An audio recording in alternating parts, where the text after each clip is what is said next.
My girlfriend Celine, 20F, and I, 21M, have been dating for about 7 months now, but I had feelings for her for like 3 years beforehand. I have also been sharing a flat with 2 other girls and 1 other guy. One of the girls is Kaya, and we're pretty good friends. As it just so happens, Celine's ex cheated on her with Kaya.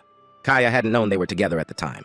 So when I first brought Celine over to my place earlier into our relationship, she told me about what had happened. I realized then that things would be messy, and I asked Celine if this was a deal breaker for her. But she said she wasn't sure, as she was aware that Kaya didn't realize she was facilitating cheating. The next day, Celine said she thought it over and that she held no resentment towards Kaya, but was insecure about herself, and felt uneasy that we lived in the same house. We both agreed to continue with the relationship and set our boundaries. One of them was that Kaya and I won't sleep over in each other's rooms anymore. We used to have movie nights on Fridays. Kaya's room was the only room with a TV in my flat, and I'd sometimes fall asleep in her room during movie nights. Everything was platonic, and I told Celine about this. Let's move to the present time where our relationship is like a fairy tale. Being with Celine is pretty awesome.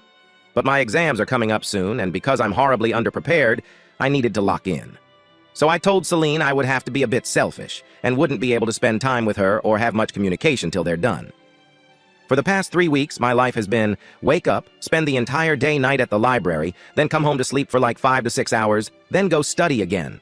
It's a horrible routine and I feel like a zombie, but I have too much content to catch up on and not enough time. I must also admit that I've not been in contact with Celine all that often. We only talked twice on FaceTime and texted very little. She tried initiating, but I had my phone shut off while studying and only replied when I left the library. On our second call, she said she felt neglected, and it was really starting to get to her and she wanted to spend some time together. I apologized, told her I missed her too, and that she could come over to spend the night. But she came about an hour later than she was supposed to, and I fell asleep by then. She still stayed the night, but the next morning I felt that she was upset I fell asleep. Then I got really sick 3 days ago. I threw up at the library and asked Kaya to come pick me up. My other roommates are out of town, and Celine would have taken too long to get there. When I got into bed, I threw up all over my sheets. At this point, my memory of what happens is foggy. I was very drowsy and not thinking straight. Rather than cleaning up and setting new sheets, I texted Celine I was very sick and had vomited over my bed and asked if I could sleep over at hers. I got no reply, so I went downstairs and slept on the couch. When I woke up the next morning, I was asleep on Kaya's bed shirtless. I had no clue how I got here. But Celine came to check up on me and walked in on me like this.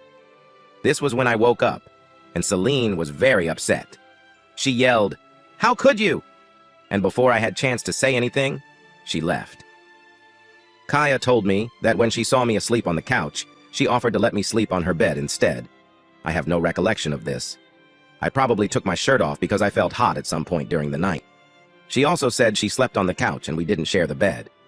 I've been trying to reach out to Celine, but she blocked my number, WhatsApp, Insta. We have 2 mutual friends, but they both haven't replied to any of my texts. My fever died down yesterday night, so I went to Celine's to clarify the situation, but her roommate said she wasn't going to talk and made me leave. This whole situation just feels so horrible. I love the relationship that I had with Celine, and the fact that it's probably over makes me feel so distraught. I also reflected over how I've been recently, and I realized that a lot of blame goes on me. My exams aren't a reason to just completely shut myself out of my relationship, and I need to work on being able to juggle life and studies at the same time. Other than her finding me asleep on Kaya's bed, she probably had a lot of animosity and upset amalgamating over the last 3 weeks of me not being in contact.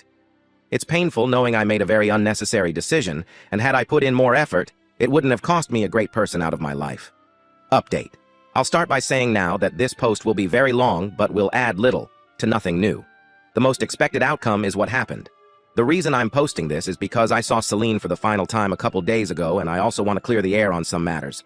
For the sake of tracking time, let's call day 1 the day Celine broke up with me. Day 4 was when my initial post was published. I sat my final exam at day 7 and didn't actually check up on the post at all till day 8. I was very, very shocked reading the comments. To be blatantly honest, I wasn't expecting like 1,000 people calling me a huge bell end. I knew I made a mistake, but in my head, I thought I was a good person. You know how you just kind of perceive yourself to always try and do things with a good intention, so you think you can't ever be a bad person? If that makes sense. But reading the post opened up my perspective and made me realize that the relationship was not salvageable, and also gave me depth on the hurt I caused Celine. I shattered her trust completely and was just not a good boyfriend for an entire month leading to the breakup. So I just didn't contact her. As I'll mention later on, I was not in a good headspace, and I distanced myself because I was an even bigger ass than I let on previously. On day 12, she messaged me to ask for her iPad back. She'd let me borrow it for my notes. We last met on day 15 when she came to collect it, among other things. We were both silent the whole time she was there, which must have only been like 5 mins or so. She returned some of my stuff I'd left in her apartment, and when she was about to leave, I told her I was sorry. She said okay. I said I never meant to hurt her. She, again, just said okay. I figured nothing I could say was the right thing at this point, and we said goodbye. So like I said, the very expected outcome occurred. I can't lie and say that I'm instantaneously a better person now. I'm not. I want to be better, but I can't become a better person in a couple of weeks and will need to really work on my character in general. As for Celine, I can only just pray and wish for the best for her. I'm going to answer some of the main questions that people had. I never went into the full depth of the story because there is a lot of context behind it all, and I just never expected the post to reach so many people. Did Kaya know about Celine's boundaries? Yes. I told her the day Celine and I discussed our boundaries. She seemed to be very understanding, and we both kept distance since. How did you lose consciousness from vomiting? It was from dehydration. On day 1, I went to the hospital at noon because my condition wasn't getting any better. I had a temperature of 104 and a blood test showed I was severely dehydrated and I was put on a drip. None of this was mentioned because I never expected this to be a matter of criticism and thought very ill sufficed for it in my previous post. What's the need to be studying so hard? This is the question which needs a lot of context to understand, and I'll do my best to provide it now. I'm Indian, and my father is very similar to those strict Indian dads that you'll often see portrayed in movies. Take every Indian dad stereotype and you'll get my dad. He's in the military and is about as strict a man as you can imagine. He tried forcing me to join the army. I wanted to choose my own career path, which was in computer science, and we had a huge rift occur between us because of it. I moved from India to the UK for my studies, and one of the only reasons he agreed to pay for my tuition fees was because A, the university I'd gotten into is prestigious, so he was happy with that, and B, he had a way to monitor my grades and could use this as leverage to make me study harder. In year 1, I did not do so splendidly. I finished with a grade average of 63%, which although is like the median score, upset my dad. A lot. He got extremely physical and smacked me in the face a few times, and I had some bruises after. He also threatened to not pay for my final year if I didn't get an average of 70% this year, which would mean that the entire 2 years I've spent here would go to waste. I'm an international student, so I can't get a loan either. Furthermore, I did really bad on my summatives earlier in the year.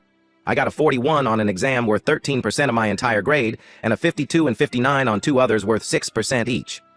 Celine also knows everything about my dad. We had a whole conversation before I went absent in our relationship, where I told her I was very far behind on my studies and was afraid of the consequences this would cause. We agreed I should try and study as much as I can till my exams were over, and she said she'd be fine with being in contact less often. Why did you barely stay in contact, Celine?